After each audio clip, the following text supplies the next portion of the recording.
सानैबाट हामीलाई पढाइयो नेपालमा धर्मको नाममा कुनै युद्ध भएको छैन भनेर। तर नेपालको इतिहास पल्टाएर हेर्दा एउटा यस्तो घटना छ जसको उल्लेख धेरै ठाउँमा पाइन्न। इतिहासबाट मेटाउनै खोजिएको हो कि नेपालको वीरताको कथाले ढाक्न।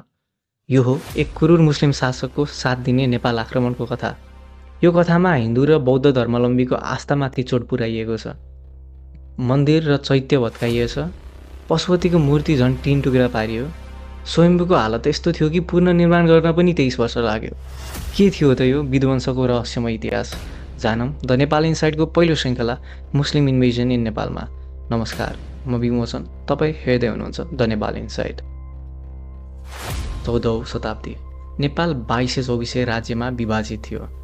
काठमाडौँ उपत्यका मल्ल शासन अन्तर्गत पर्थ्यो भने काठमाडौँ, भक्तपुर र ललितपुर आर्थिक रूपले अति नै सम्पन्न थिए। त्यसबेला उपत्यका ठुलै व्यापारको केन्द्र भएकाले देश तथा विदेशबाट सामान आयात निर्यात हुन्थ्यो। तिब्बतबाट सुनचाँदी आउँथ्यो। मन्दिर र चैत्यका ढोका, छाना, मूर्ति र खानेपानीका धारा समेतमा सुनको लेयरिङ गरिन्थ्यो।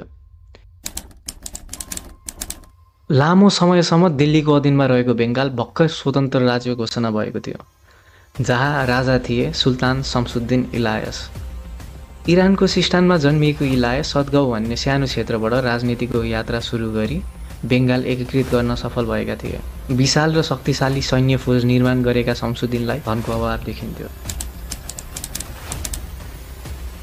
विक्रम सम्वत 1406 मङ्सिर 20 इलायस हरिहरपुर, सिन्धुली र बनेपाको रोड हुँदै विशाल फौजका साथ सबैभन्दा पहिला भक्तपुर पुगे। इतिहास शिरोमणि बाबुराम आचार्य आफ्नो किताब नेपालको संक्षिप्त इतिहासमा भन्छन् कि यो सेना सम्भवत 20,000 भन्दा कम थिएन।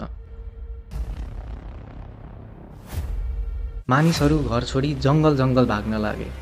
सुरुमा भक्तपुरका मन्दिरपछि सुनका गजुर, मूर्तिहरू चोरी लगे।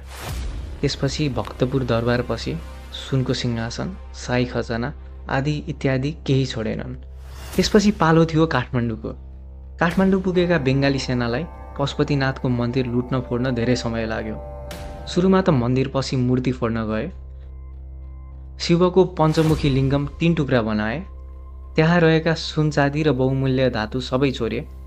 सबै लुटेपछि संरचना पालो भत्काए। त्यसपछि पालो थियो स्वयम्भूको। बङ्गाली सेनाले स्वयम्भूको डाँडा घेरा हाले। सुरुमा त मुख्य चैत्य भत्काए।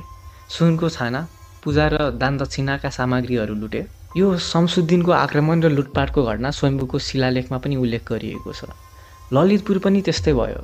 पुनर्निर्माण गर्दा शमसुद्दिनले आक्रमण गरेको